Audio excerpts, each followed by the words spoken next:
Étudions le rôle des paramètres dans l'équation réduite d'une droite, mais d'abord générique.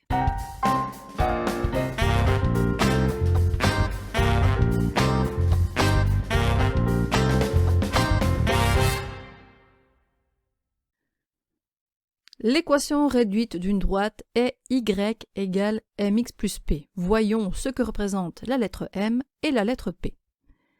M désigne la pente de la droite, qu'on appelle aussi le coefficient angulaire, et cette pente donne en fait l'inclinaison de la droite. Il s'agit en fait du quotient, donc de la division, entre la variation des ordonnées et la variation des abscisses de deux points de cette droite. Alors sur mon graphique, la variation des ordonnées, je la retrouve ici entre les points A et B. Donc la variation des ordonnées, ça se repère verticalement. Il s'agit donc bien de la différence entre le y du point B et le y du point A. Voilà pourquoi ici, on n'a que delta y, delta qui en mathématiques signifie une différence, delta y est égal à yb moins yk. Et donc j'ai pareil ici pour les abscisses, la différence entre les abscisses des deux points, donc delta x qui se calcule avec xb moins xa. On va donc retenir cette petite formule, la pente m se calcule à partir de deux points avec la formule delta y sur delta x qui est égale à yb moins yka sur xb moins xa. Ça ressemble quand même beaucoup aux composantes de vecteurs AB qu'on aurait divisées entre elles. Attention, ce sont les ordonnées au numérateur. Alors il est toujours bon de savoir que la pente d'une droite donne une indication sur le sens de variation de cette droite. C'est-à-dire que si la pente est un nombre strictement positif, alors la droite est croissante. Si la pente est strictement négative, la droite sera décroissante. Et enfin, si la pente vaut 0, c'est que la droite est horizontale. Voici une propriété. Dans le plan muni d'un repère, le vecteur U de composante 1, M, est un vecteur directeur de la droite D dont l'équation est y égale à mx plus p. C'est toujours 1 pour la première composante, M, donc la pente, pour la deuxième composante. Alors ça se comprend avec un graphique. J'ai ici une droite d'équation y égale à mx plus p, et donc je peux repérer ici le vecteur U qui serait un vecteur directeur de la droite. En fait, si j'avance de une unité, je vais monter de la valeur de la pente, et donc c'est bien pour ça qu'ici j'ai comme première composante 1 et deuxième composante M. Par exemple, si je prends la droite D d'équation réduite y égale 2 tiers de x plus 5, le vecteur U de composante 1 et 2 tiers est un vecteur directeur de la droite. Ça, c'est la théorie. Mais si je prends le vecteur V qui vaut 3 fois le vecteur U, j'aurai alors le vecteur 3, 2. C'est un vecteur qui est parallèle au vecteur U, donc c'est aussi un vecteur directeur de la droite. Passons au paramètre P. P désigne l'ordonnée à l'origine de la droite.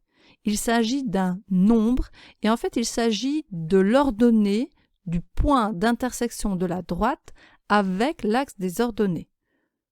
Alors sur le graphique, je repère que la droite coupe l'axe des ordonnées en ce point-ci et l'ordonnée de ce point c'est 3. C'est bien pour ça que l'ordonnée à l'origine de la droite représentée vaut 3.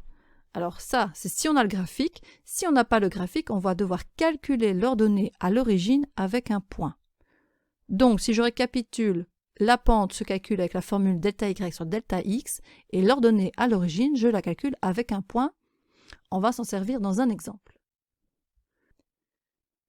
Déterminons une équation réduite de la droite passant par les points A de coordonnées 3, 3 et B de coordonnées 6, 4.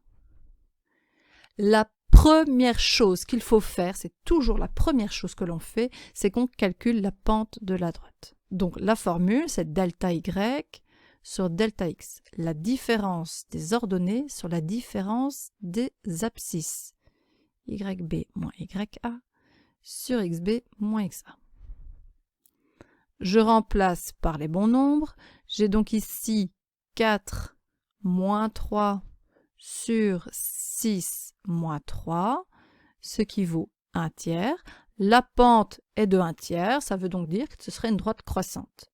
J'ai calculé la pente. Deuxième étape maintenant, je calcule l'ordonnée à l'origine. Pour ça, j'utilise un des deux points. Ça fonctionne avec les deux, je choisis celui que je veux.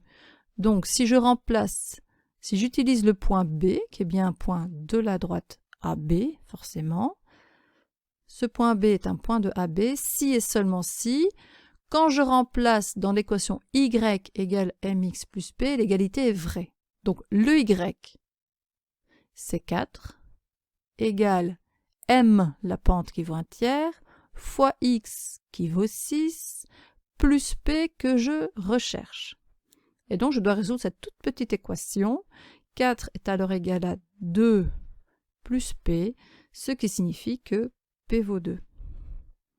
Et donc, ici, j'ai l'équation réduite de la droite AB qui est y égale 1/3 de x plus 2. Alors, si je veux faire le lien avec le vecteur directeur, un vecteur directeur ici, ce serait par exemple le vecteur AB, ça convient tout à fait.